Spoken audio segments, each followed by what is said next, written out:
Getting to know you, getting to know all about you, getting to like you, getting to hope you like me, getting to know you, putting it my way, but nicely.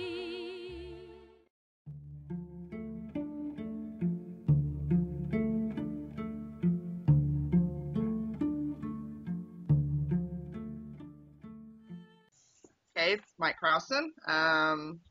And yes, it is Crowson. I learned that from Alexis yesterday. He didn't say that, so you would have to say wow in his name. And I'm going to go back to that question. I've kept who I am originally. I didn't change my name. I don't have some damn nickname like some other people have. Sorry. And I use my real name because I haven't changed since day one and don't plan on changing. Mike Crowson is Mike Crowson, whoever that may be. I'm a personal trainer. That's what I do. I'm not a model. I just so happen to take pictures. So in a sense, I'm a real person when you ever talk to me. I respond to everybody's messages that sends me on Facebook, no matter how absurd they are. But I do want to make that connection and make it personal because everybody deserves the same amount of respect, no matter what their profile picture looks like. And I know people that will respond to only certain people, and those are the ones that probably don't need it anyway. Yeah. I'm out to help people. That's what I do for a living. And if I can put a smile on somebody's face, then by means, that's what I'll do.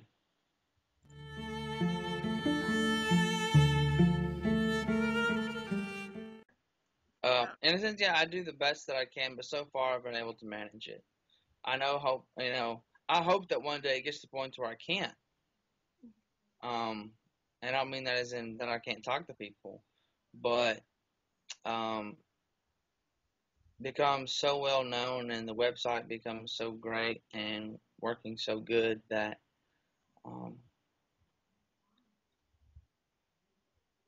you should fear how great you can be, not how it can fail.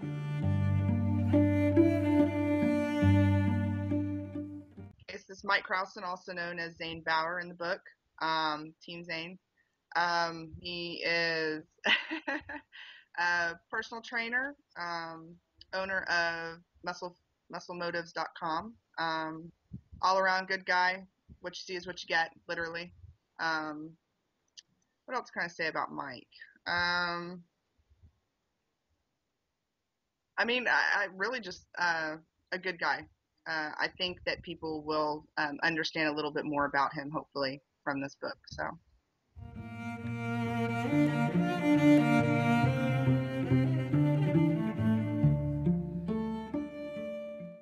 Yeah. And see, Mike is a very quiet guy. Well, around his friends he's not, but in general he is.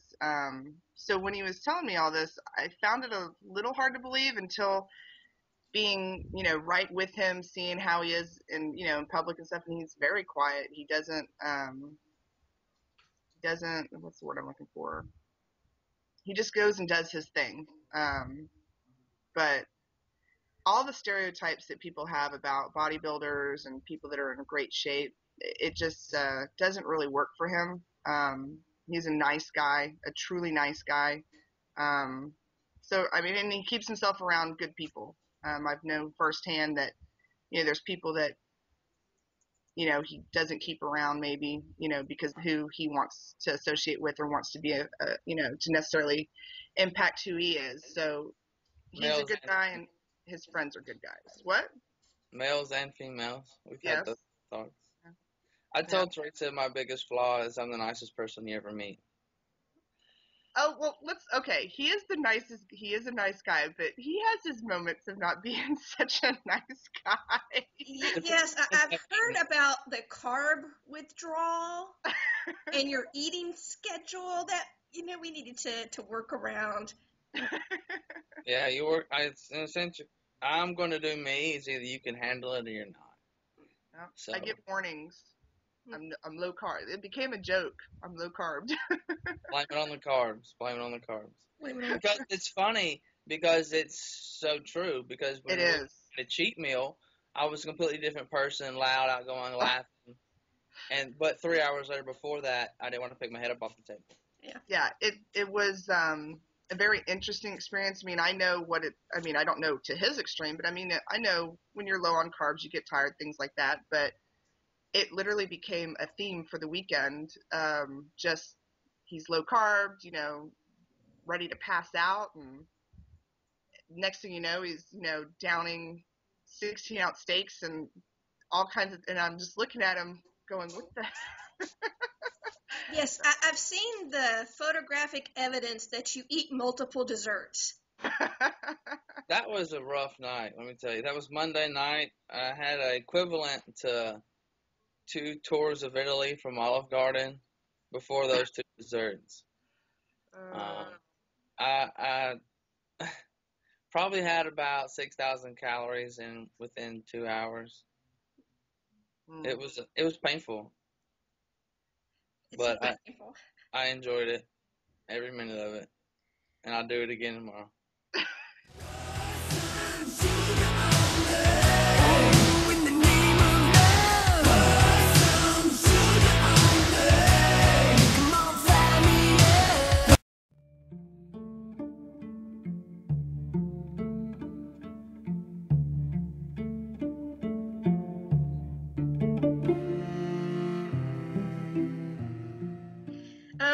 Mike, what was your first thought when Alexis contacted you about a romance novel? I wasn't quite sure how serious to take it. I was like, it's okay, whatever. Did you realize the difference between romance and erotica and dark erotica and young romance and adult romance and the different levels in which it could go? No clue. I was just like, in a sense, okay. I didn't know how to take it, or in a sense, somebody had looked at me in a sense to use me for anything. I've just always done me and never had really anybody else, I guess, in a sense, view me, and then inspire somebody to do something with me or about me like that. So probably the first 2 months, I was just like, okay, whatever, okay. So she's sending me like messages every day, blowing up my phone. And I'm like, Jesus Christ, like, what does this woman want? And Thanks, Mike. I started to do it. So it wasn't friendship at first message. No, it took a while for him. Definitely, I think it's something that developed and grew into. As the story progressed, as the writing progressed, and then we talked about the cover and stuff like that, and then I guess it became more real instead of some just woman messaging me on Facebook. So have you read the book? I have read the segments and some of the teasers in the first chapter. In a sense, I have not completed it. With what I've read so far, it is very vivid. Lots of nice, intricate details that some of them that she's picked up from me, with me being here, and then some of what I've told her. So it is kind of neat to, in a sense, you're reading about yourself, it seems like.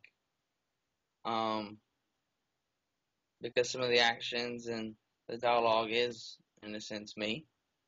Yeah, I guess it's just funny. It's like listening to yourself on a recording that doesn't sound like you. So it kind of make that connection. From what I have read so far, it is very enjoyable, and I look forward to finishing. Alexis, did his voice change in your head from when you... Nope. That still sounds like the same guy? Yep. The book, when writing the character, I mean, I even talk about the Southern drawl and things of that nature, because when I hear the character as I'm writing, I hear Mike. I mean, it's like he's talking to me. So yeah, it hasn't changed at all. I'm glad you called it a Southern drawl. My pet peeve is when people say the Southern accent. I'm like, we do not have an accent. We have a drawl. There's a Well, difference. I'm in Texas, so we still have Southern drawls down here too. I just don't have it as deep as some people. So. Mine depends on who I'm talking to. Huh? Mine depends on who I'm talking to. Exactly. Mine a lot of times will change on who I'm talking to. Like when I went to New York for 5 days, it changed a lot. He didn't have it as much. Yeah, and I hang around my father, and it's like terrible. So, I'm a terrible speaker. I don't pronunciate my words. Enunciate. I mumble. I run through things. I talk very soft spoken. Because you look at me and go, he's got some deep, loud voice, and I don't. I have a very, very soft voice, which is good and bad. I guess I do a lot of what? What? Depends how you want to look at it. Well, I've noticed in the videos that you post that you sound a lot different in your videos than you do in just kind of a conversation. But I think what mood you catch me in. If I'm tired, I'm going to be in that mumble mood. If I'm like hyped up about something or excited, or if I'm passionate about something I'm saying, I'll be a little more angry, and then that comes, I guess, I don't think about as much of trying to speak properly. I just be myself. Your video that sticks out to me was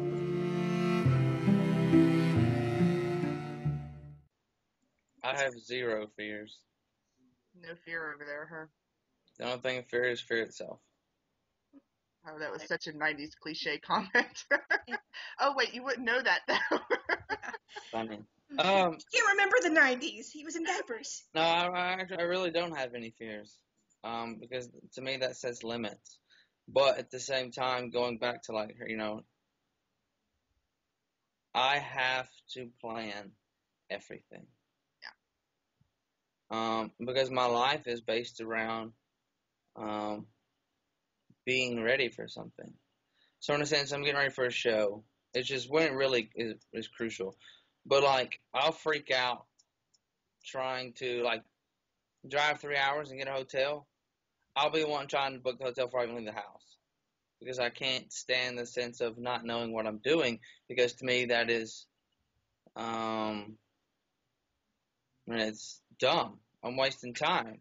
Why can't I just plan it out and know exactly what I'm doing and make the best of my time? I know when I'm going to eat, where I'm going to eat, what I'm going to eat, where I'm staying, all that kind of, what time breakfast opens, blah, blah, blah. That's just my thing. So, in a sense, I always take charge in aspects. I'm very alpha when it comes to group things or anything that's got to do with making decisions. I'm definitely going to have a hand in it. Oh, yeah. Have you always been that way, or is this kind of something that developed with your lifestyle, or is it something, how you've learned to cope with different things?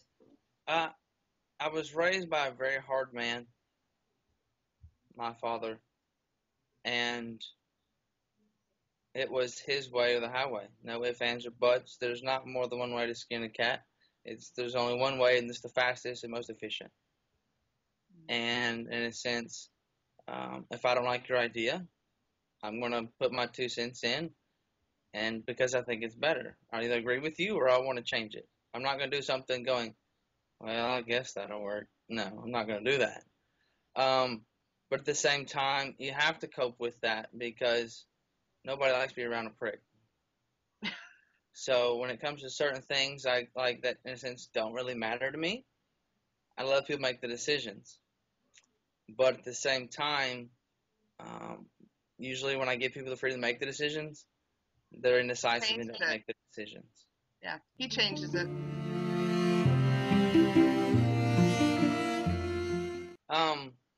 Careful how you answer. Over the years, I have have battled with that.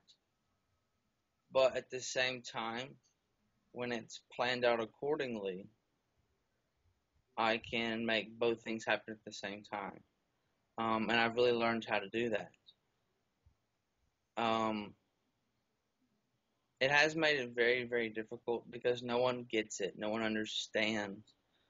They think that, well, can't you just skip? No. I need somebody that is not, in a sense, I'm going to support you, whatever it is that you do. And if you want to travel the world and never be home, then by all means do that. If you want to, you know, I need a teammate. I need a partner, somebody that's, in a sense, going to support me in that decision, knowing that I, in a sense, have to eat this time, or knowing that I have to leave to go do this photo shoot, instead of complaining that I'm going to do it. They should support it because, in a sense, I'm going to do the same thing back. Now, they might not have something at that time, but, for example, I'm very, in a sense, I'm a very sensitive person. And sometimes I think I might be oversensitive, but like in a sense with kids or,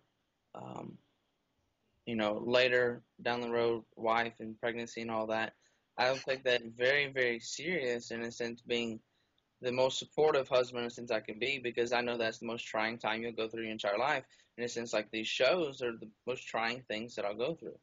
In a sense, it doesn't need necessarily all be about her or all be about me. It's how can we help each other? Because I feel like in a relationship and a marriage, the only way it works is to try to outgive the other one every day. I've never been married. I've been in some very serious relationships, but when one party stops trying, then it becomes one-sided. So as long as I make you feel, in a sense, that you are number one, whether you're there or not, or I'm there or not, then that's, in a sense, all that matters.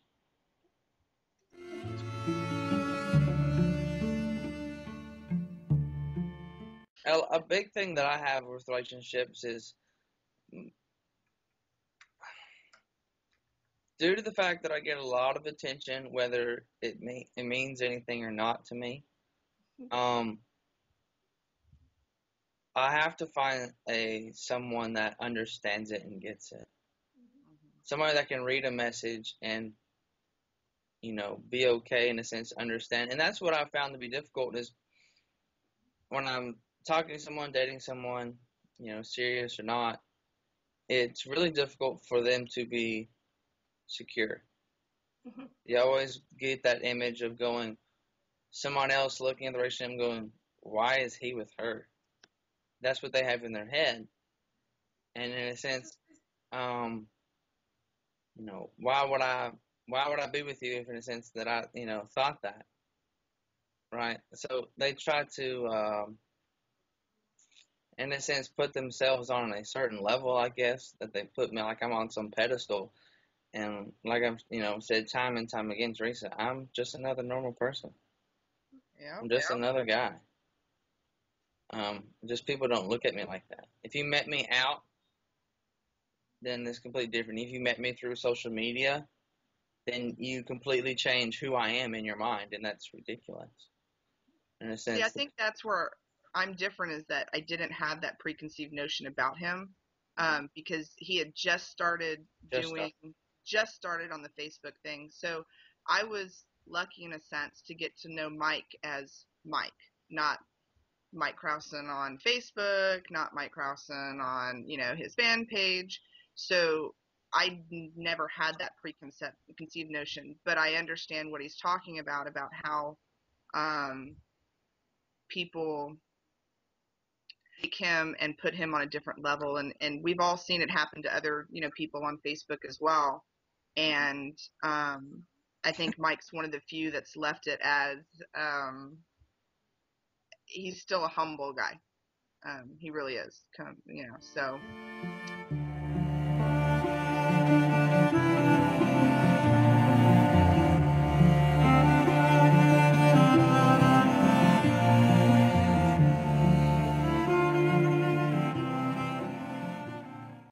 made a comment to him one day about it was when I was flying in. I told him I hadn't eaten. I said, "Feed me, Seymour, feed me." And he goes, "Yeah, I don't get that." I was like, "You haven't watched Little Shop of Horrors?"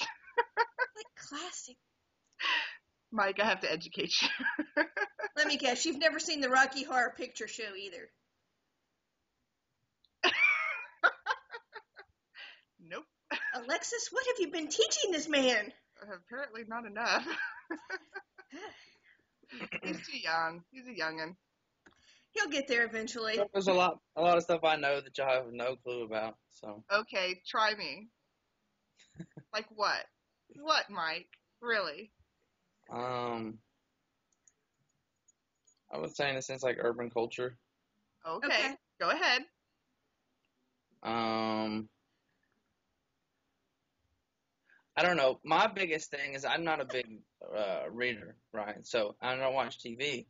I observe and listen to music. That's what I do. Just in a sense, all I have time to do. I've read more in the past, I don't know, 4 or 5 months on my iPhone because I've had to read whether it be messages or social media,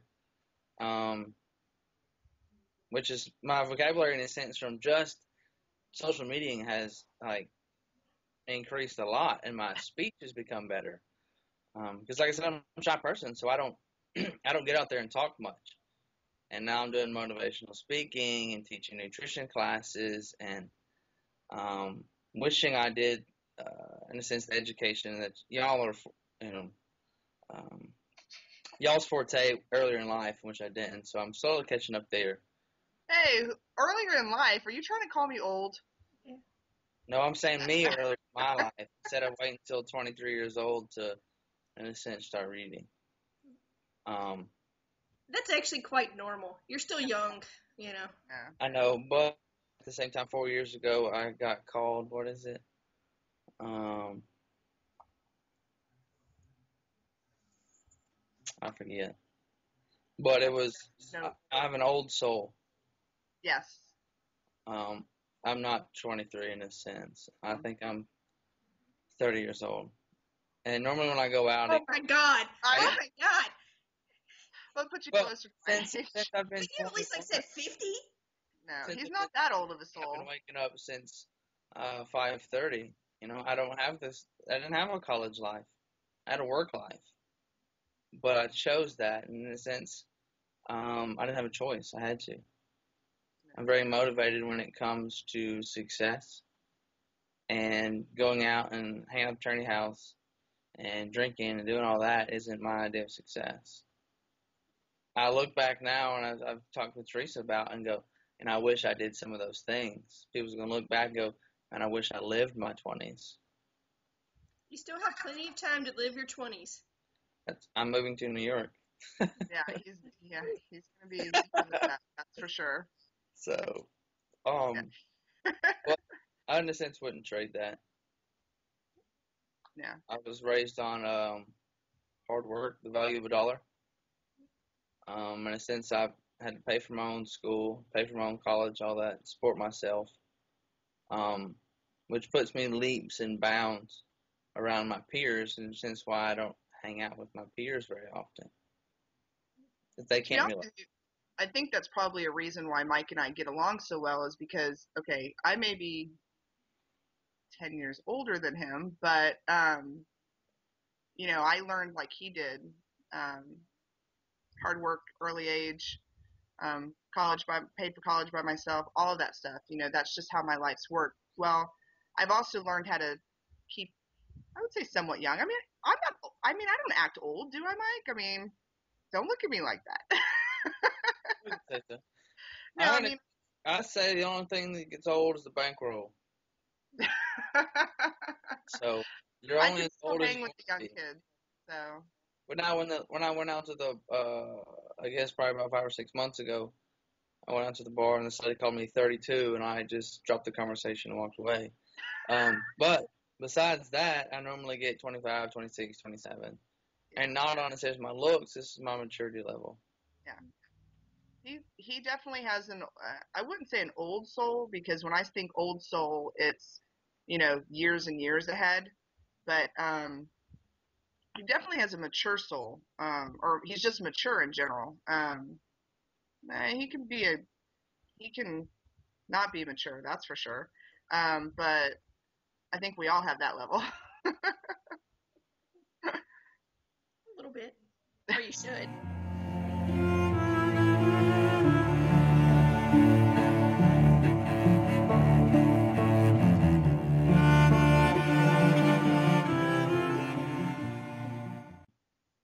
Basically, I will have time when I move, but as of right now, since I've made the mention of me leaving, every person in town wants to train, so I've been pulling 14-hour days. I've got to work after this. I had to go do cardio this morning. I'm focusing all my energy on my shows right now, because my life is a balancing act. And I try to, like I said, I have to plan everything. I know when I'm going to eat, where I'm going to be. And if I'm 30 minutes off my schedule, my entire day is ruined. Like, completely ruined. Because I work off appointments. And it's not like a doctor's office, sit there until you get ready. That's not how mine works. So, I'm extremely tired. Because you see me drinking the coffee.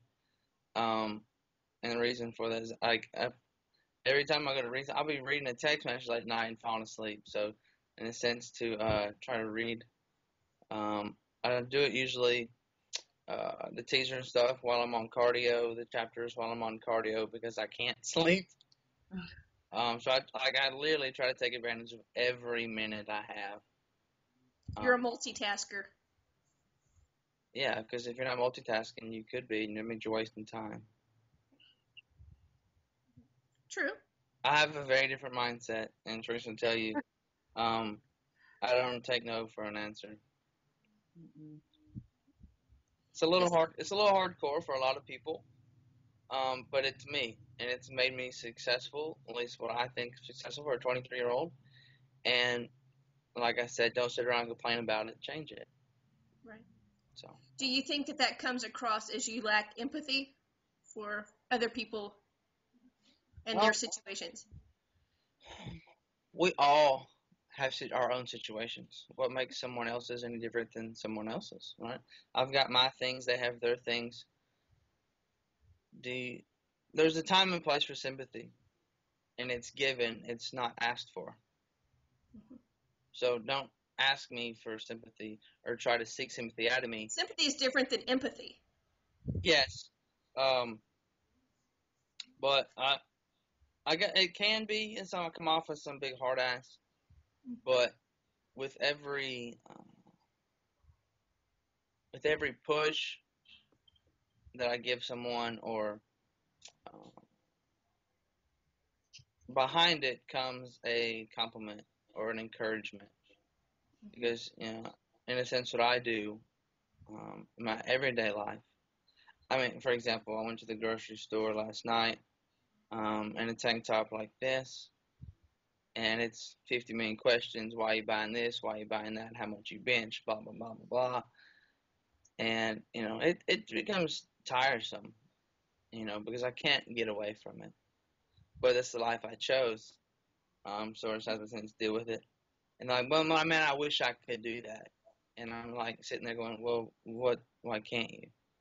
Then it's 50 million excuses. And then, so a lot of times I'll just let it go, against my normal will. What I would do is try to convince you that you can, but, it comes down to how bad you want it, and if you want it, you'll do it. Mm-hmm. I will say, though, in as far as the empathy in Mike, he does have empathy for people. I mean, I've seen how he's talked to people that, it's not necessarily a matter of laziness as to why they aren't, in a specific physical shape or why they're not doing anything. He comes across people that have true medical conditions or, eating disorders and stuff like that. And it's not necessarily something that you can just be a hard ass with all the time. He does have the ability to, pull back and approach it from a different aspect. So he definitely does have empathy for people. I think I think he's more acute to know when it's appropriate to give it and when it's not. Some people will just say, "Oh, I can't lose weight because of blah blah blah," and he can tell when it's a BS reason or if it's a real reason. So. And a lot of times, I have been known to make people cry. And it's not out of being a hard ass. Because I don't train people, I counsel them. There's a reason for everything that we do and every choice that we make.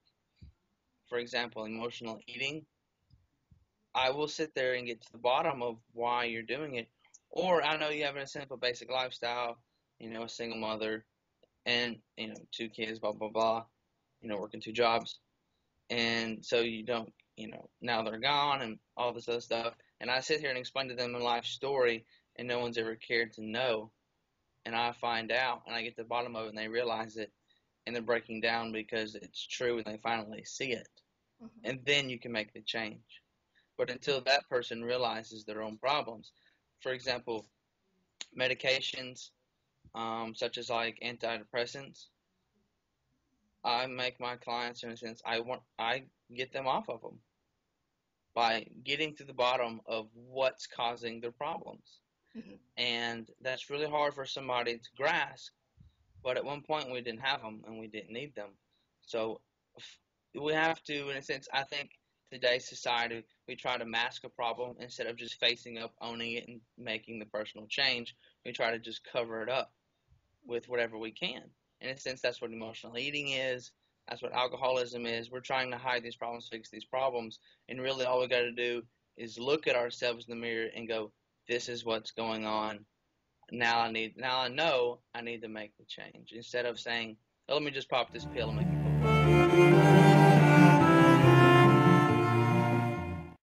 The hardest thing you'll ever do in your entire life is eat properly. And it is hard. It's, There's also a difference between eating healthy and losing weight. Yes. So, I can testify that I have the hardest job in the world. That's fair enough to say, in my opinion, because whatever you're doing, you can, in a sense, eat energy for your job. I can't. Whenever I finish my game, my cardio session, I get to go home, and it's not like prepare for one thing. It's 24 hours a day. And in a sense, for somebody trying to lose weight, it's 24 hours a day. You can't go in a gym and expect to see results when 23 hours are outside. And we have to eat to survive. So that means every meal you have to make a choice. Quit smoking, all you got to do is just not stop by the gas station. You have to stop and get somewhere to eat multiple times a day. So that's multiple decisions. The more options you give yourself, the more decisions you have to make, the more likely you are to mess up. And so that's my biggest thing. That's why I said I don't train people. I counsel them and retrain the way they think. And you completely look at things completely different. And I think that's what separates me from other trainers, from other people, other motivators, because I don't look at life the same. I don't look at food the same. I don't look at anything the same. I look at it from a very weird perspective. And I've had people ask me, well, how did you do that? Or where did you read this? And I just developed it by watching and questioning. Why am I doing this? Why am I doing that? Teresa asks you all the time, I say, why are you doing that? Why are you doing that? Why are you doing that? Why? And there's no answer. Well, then why are you doing it if you don't know? Right. So that's just how he does know why he does what he does, though. Oh, yeah, that's what I'm saying. I ask other people, why are you doing that? Because you should have a purpose for everything you do, right? Yeah. If your purpose is flavor, then maybe you need to reorganize your purpose. Or if your purpose is to, whatever it is, if your purpose of working like a slave is to make money, be rich, well, then is that, everything has a sacrifice. You sacrifice family time, etc., etc. So you need everything in life. I don't look at Muscle Motives as just health and fitness. like I said, it's a whole concept of everything in life. Because if you can change the way you eat, then you can do anything you want to. What made you become interested in health and fitness? It first started out about myself. I wasn't very, I wasn't the most popular kid in school. I was very, very, very insecure. In a sense, uh, I always have been. I still have my own insecurities now, um, which I think everyone does, but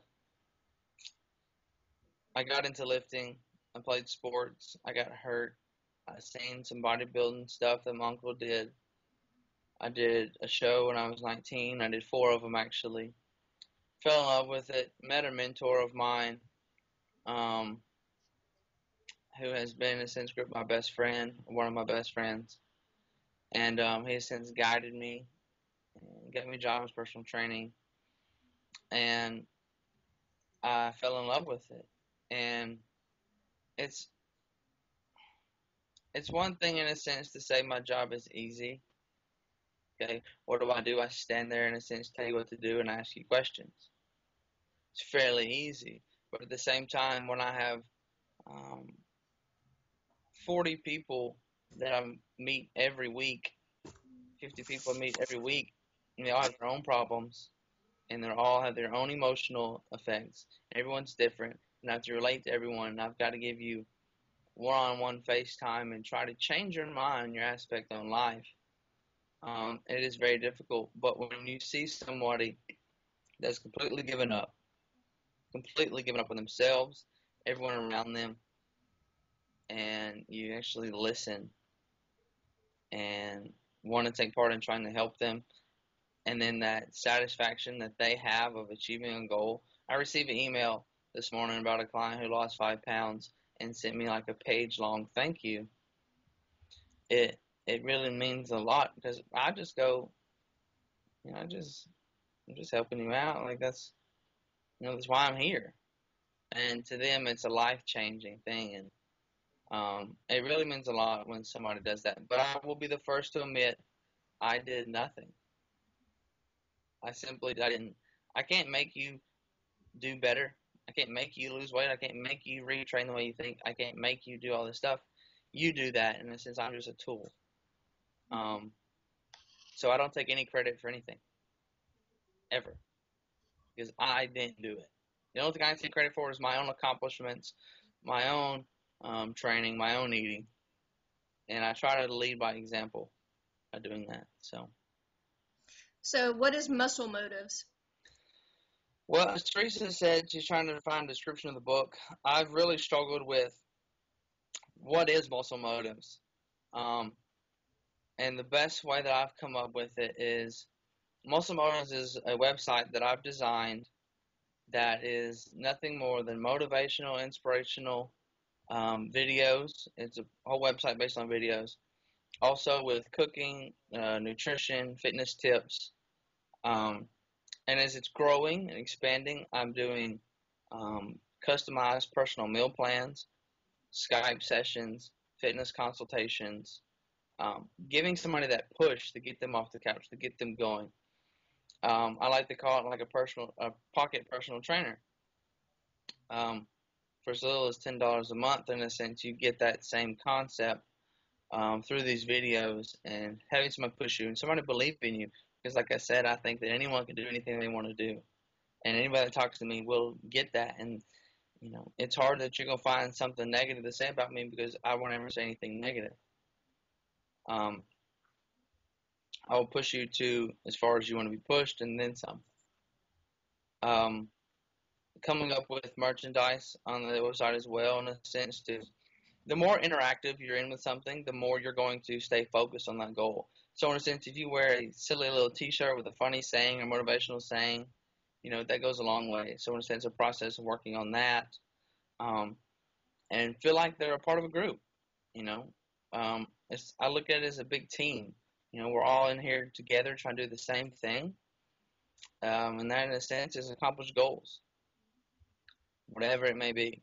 Most of it is fitness related. But that's it is Mike Crowson summed up on a website, basically, in my opinion. We're having the book will be on there. Um, other merchandise go along with that. And some other things I do have are a lot of my modeling pictures. Some of them are not on Facebook; they're on the website in the members area, and along with videos of me and other models and photo shoots, such as Colin Wayne, Frankie Guerra, and then soon to come in New York when I get up there with all the other models.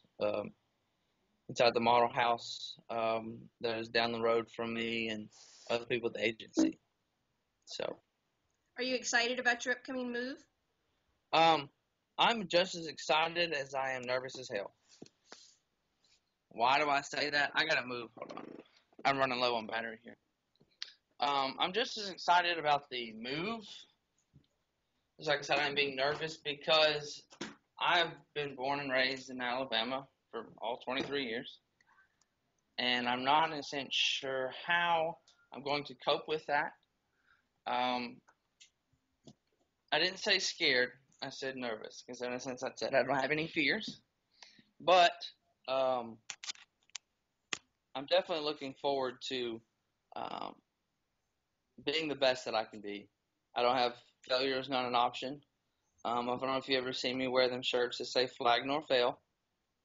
In a sense, that's what that means is nor will I fail at doing a task or surrender. Because so I'm not, people's like, well, how long are you going to be there? You know, are you going to move back? I don't know. It's going to be a choice that I want to move back or move to another area, not because I failed and I have to. And that's the aspect that I'm going to take at it. And Have you ever failed at anything? we all have failures. Where do they think the phrase, try again, or if you get knocked down, get back up. But I think quitting is the difference. You can keep trying. And if you keep doing the exact same thing over and over, expecting the same result, that's insanity, stupidity. So you have to figure out how to do it because remember, someone else has done it, so can you. Other people make it, why can't you? Maybe your approach is different, so change it. In a sense, that's how I'm looking at it. I'm not going up there to be a model. I'm going up there to personal train. There's no guarantee in anything that you do, especially in my profession, but there's a guaranteed opportunity and a guaranteed learning experience, and that's why I'm moving. So how long have you been competing? Since I was 19. I've done 8 shows. From the local to the national level. And approximately how long does it take you to return to a normal skin tone? As long as I constantly stay pretty much tan year round. I naturally have a pretty dark pigment. Yeah, but in those pictures, you're orange brown. Yes, that's not a normal spray tan. But people think, well, why would you do that? Why don't you just look normal? Because the lights are so bright and so hot that it'll wash you out and you'll look like a pasty wall. Yeah. You won't see any lines whatsoever. So, it's still on me a little bit, but it's got a bronzer inside. So some of it will stay on the skin and some of it's just on the surface. But I exfoliate and dry my skin out so it absorbs in there so it looks as natural as possible. But by doing that, it lasts longer. So usually about 7 to 8 days, maybe 10 days, depending on how bad you want to get rid of it. So when you're gearing up for a competition, how does your daily routine change? Does it become a lot stricter, or are you the same as you are 365 days out of the year? Well, since I was doing bodybuilding and before, in a sense, I guess this is my first year of modeling. I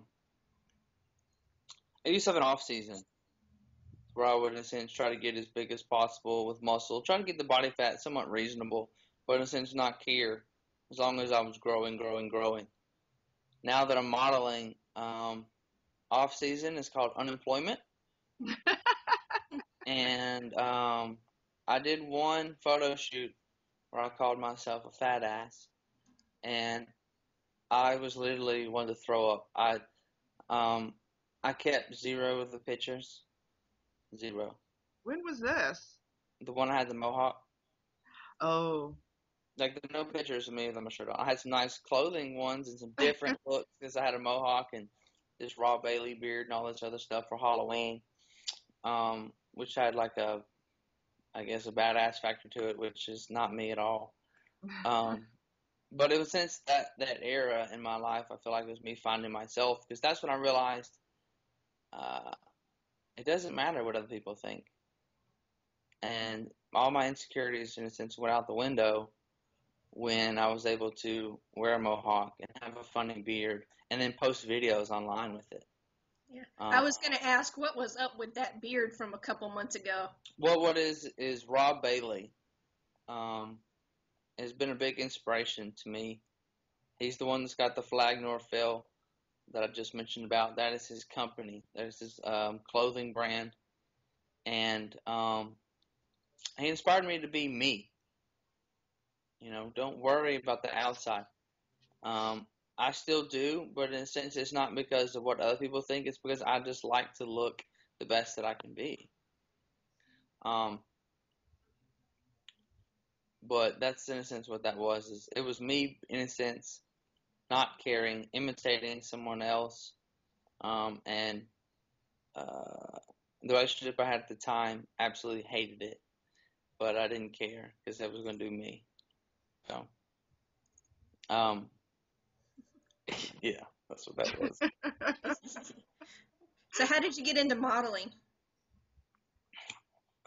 How did I get into modeling? That's a good question. So I bodybuilded, and I always wanted to be in a magazine. Right? I want to be one of those big guys. I wanted to be ripped and shredded and all this good stuff. And I seen some photos that Furious Photog did with a kid, and I really liked his work. Like the quality is what I liked. Mm-hmm. I was like, well, I'm gonna take some. I'm gonna contact him and take them. And this is before Furious ever began. Me and Frankie were Furious's first models. I was his first model since they hit the scene, quote unquote, as a fitness model. And then came Gary and Colin. In a sense, I've made Furious to the name it is. And they've blown up, 10 times more than me. But they have a different outlook on things, what they're trying to do. I'm being muscle motives. I'm being Mike. I have a purpose instead of just a pretty face. Mm-hmm. But I guess I got into modeling. I took pictures 3 days out from a bodybuilding show. They come out amazing. I was like shocked. I was like, holy cow, I guess I do look like that. And they blew up from there. And I caught so much hell from all my friends, in a sense. Not say friends, because those people are not around anymore, but because I don't keep negative people around me. And it becomes something great, something huge. I talked to Gary Taylor after he did his photo shoot. We worked at the same gym. I went to high school with Colin Wayne. So since we all know each other, we're all, 60 miles from each other. And he was like, you need to contact Michael Lyons, and he works with bigger guys. So I contacted Michael Lyons, a silver model management out of New York. And I was like, look, don't bullshit me. I was like, is this something you see me doing? He was like, come to Atlanta, which is a 5-hour drive. Including the hour change. He's like, come to Atlanta, meet with me, we'll have dinner, and we'll talk about it, etc. So I drive over there by myself. First time to drive to Atlanta by myself ever. Get there. Have a really good conversation. Went to dinner. Went well. I come back. He wanted me to come up to New York after my show I had planned. I was 7 weeks out at the time from the show I did this past weekend. And 3 days later, I get a phone call from the gym saying that they're changing the pay scale and I'm basically losing 60% of what I make. So in a sense, I'm getting fired. First, I freak out. What do I do now? So I try to figure out a plan. So after 30 minutes of freaking out, I realized, okay, I got to do something. I called Michael Lyons, and he's back in New York, and he said, book a ticket as soon as you can, get up here. Because I had 60-day notice, basically, on my job. He said, book a ticket as soon as you can, get up here, and see if you like it, and we'll go from there. So I flew out 10 days later to New York. Some great photos done up there. I had done some previous shoots with Golden here in town to build up a portfolio before I went up there. And in a sense, hit it off well. And by the time I got back, I decided that I was going to move. And not a lot of planning going on. I have a lot of ideas. This is what I want to do, making connections with people I do know up there. And I have some interviews as soon as I get up there the next day. I'm driving up on a Saturday, and I have some interviews on Sunday. So, since I guess how I got into it was just venturing out there and contacting a photographer and saying, take my picture. And since it just kind of blew up from there. So, I cannot say that without Gary and his fame in the sense of his pictures and blowing up Golden, I would have ever been where I am. So whether Gary knows that or not, I do put a lot of respect in what he does, and without him, in a sense, I would not necessarily be where I'm at today. You all kind of feed into each other. You find one, and then you find the rest of you. Correct. So everybody has their own connections. Even with, I have 0 people that I hate. I do not like to burn bridges. Exes, ex-friends. I have 0 enemies, and that's for a reason. I think it's too hard to hate someone when you can simply just let it go. People find that dumb because I get run over all the time, but at the end of the day, I can lay my head down with peaceful thoughts. That's a good thing. That's a good thing. My question you get asked the most. What do I eat and how much I bench? What question do you want to get asked? How was your day? Aww.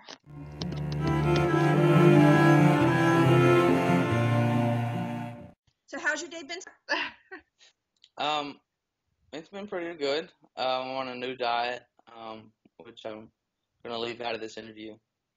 And it's different for me. So adapting to change and got up to my cardio. It's been a pretty productive day so far.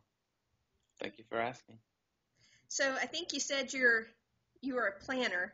So would you ever just throw a dart at the map and take off? If I didn't have something lined up, and since a show is too important for me to go wishy-washy and go, I'm going to take a trip. Mm-hmm.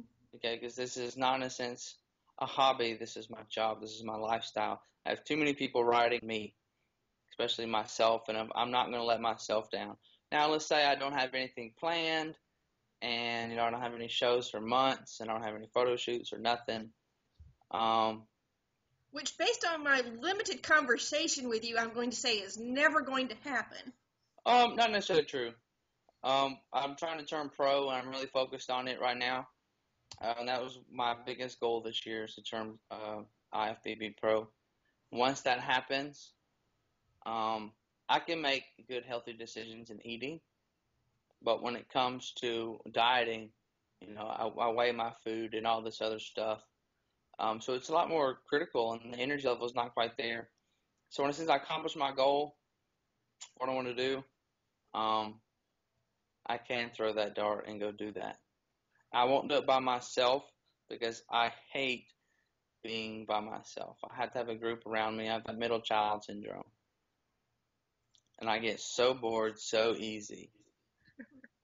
I mean, it's terrible. So you're the middle child, huh? That I am. That explains a few things. Okay. That also being a Virgo makes it to a T. So.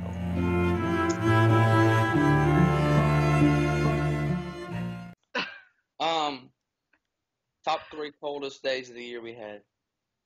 It was frigid. I think it was 30 degrees, but it wasn't that it was 30 degrees. It was that it was wet. Yeah. Because it like rained, and then the humidity was so high, and then it's snowing, and then the wind on top of that, and then being in an alley, the wind was blowing down the alley. It was very, very excruciating. Even now, when it's cold, it wasn't as cold as that day. And the fact that I dehydrated for the photo shoot a little bit, and then since the lack of food, I'm not producing heat, which made it worse, at least on my end. I'm sure. I don't think anybody else had their shirts off. You didn't have a shirt off on that one. I could not take my shirt off. It was everything. In between photos, I put a coat on. Yeah. Literally, I had to take a break. Everything that we had planned, we couldn't do because it was too cold, and I looked at him and was like, I can't do that to you. In January, I jumped in a pool and took some photos. But it really wasn't that bad. The pool wasn't as bad as how cold it was doing this photo shoot. It was cold. Alexis, did you enjoy being the water girl? Sure. No, I mean, yes, you did. Yeah, I did, but only because I kept spraying him. He was getting upset at me. Well, it's cold. Yeah, well, I kept saying he needed more water, and he was like, "No, I've got enough." I was like, "No, you need a little more." I didn't plug in a heater for the poor boy. We were in a house. It wasn't that cold. We were inside. But yeah. Says the person not getting sprayed with cold water. True. It was tap water. It was tepid. So.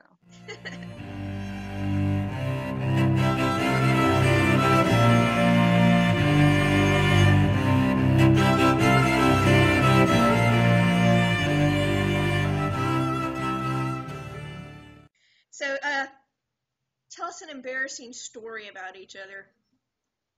About each other? Uh-huh. I don't know that we've had any. None?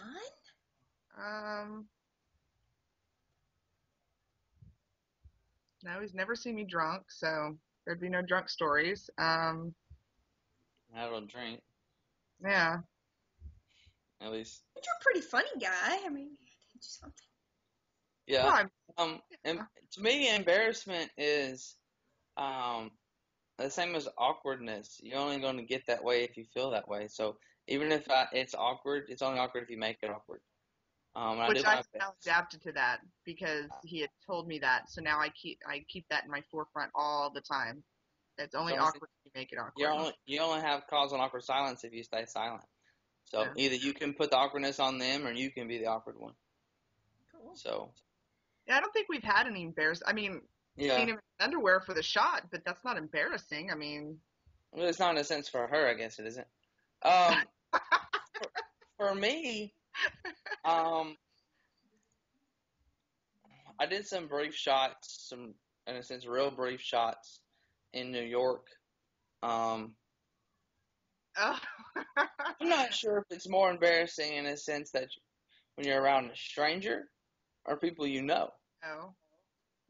I think the stranger is actually easier than the people you know. Yeah.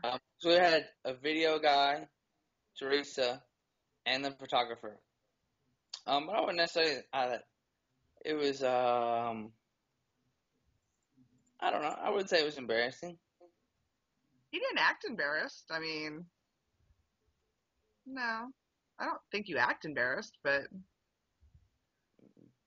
And in a sense, it's nothing for. I mean, because of some of the stuff that I do, whatnot. Well,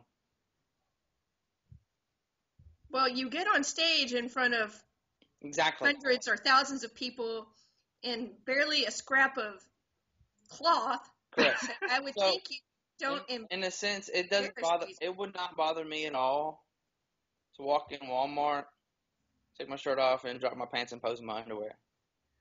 but It would when not. you know, I mean, but he knows me and he knows Golden and he knows Brian, and so I know that, like, when he would first walk out, there was that brief moment of crap. She just saw me in like barely anything, and then it was like over, and he just went to posing. So, But at the same time, when I get ready for my show, every Tuesday night, I went and posed at a salon that the guy he does solo haircuts.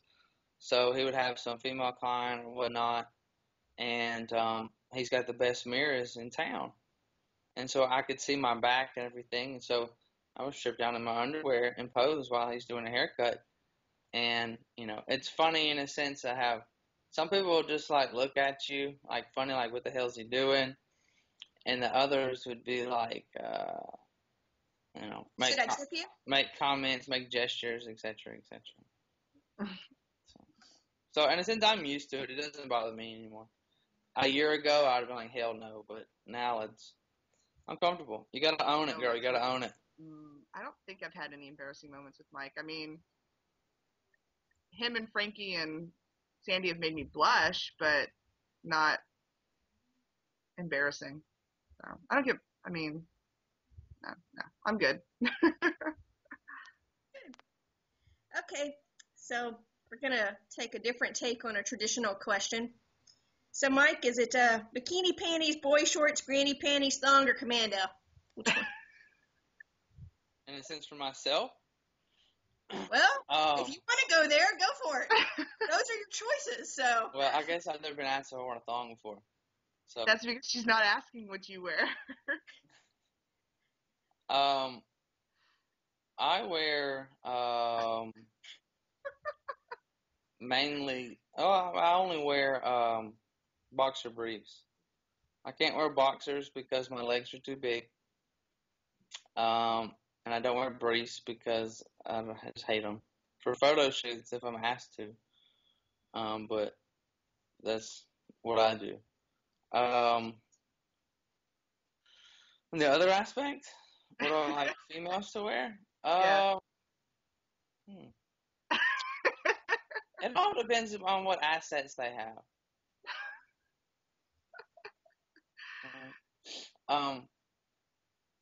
It's not attractive to me when I see somebody's thong hanging out their pants.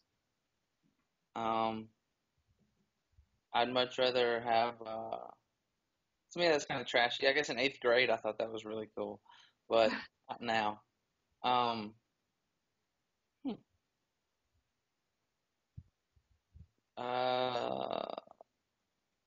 Lace, boy shorts, those are nice.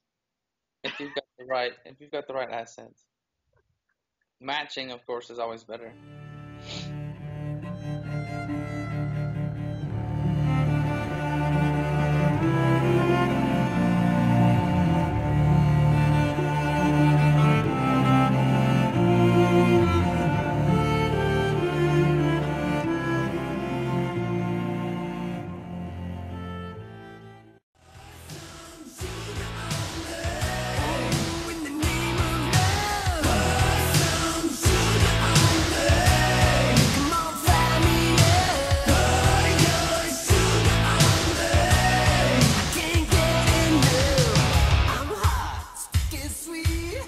From my